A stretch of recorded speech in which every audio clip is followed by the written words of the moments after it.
to leave Nnewi with him back to my village home in Ibere sometimes.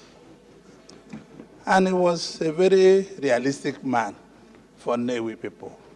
He was committed to the people's problems.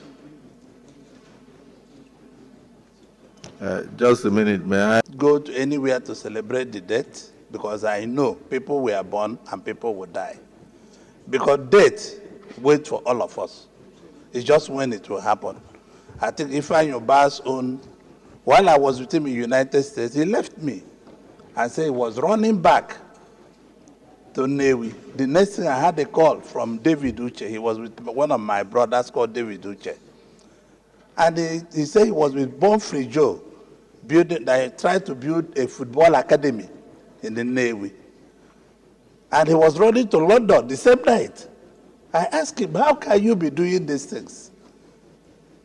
You are just coming from US, you are in Nnewi, you are running back to London, and this is the journey that he did not come back.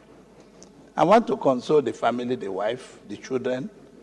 These are things that happen every day. But we must accept the will of God.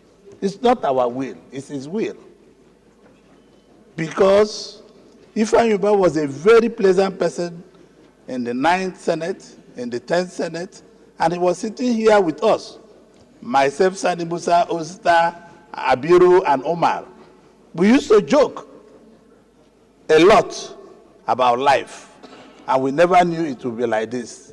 We planned of following him to Anambra State to make sure that he will be the governor of Anambra State. All of us sitting here on this road, this is what we used to discuss most days. But God says no, and we must accept the good will of God. I don't want to bore myself because I'm already packed up.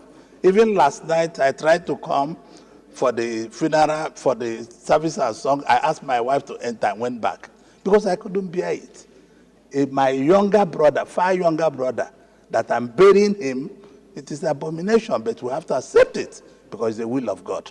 I want to condole the family, condole the people of Nnewi, and our colleagues, who are also his friends, that his soul will rest in peace. Good night, Patrick, until we meet again. Amen. It was real. When I was a governor, I also benefited from it.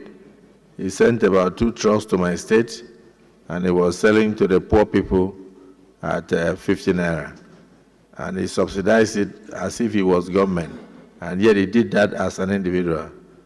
So you can see that even the poor people in various villages in Nigeria will forever remember him. Distinguished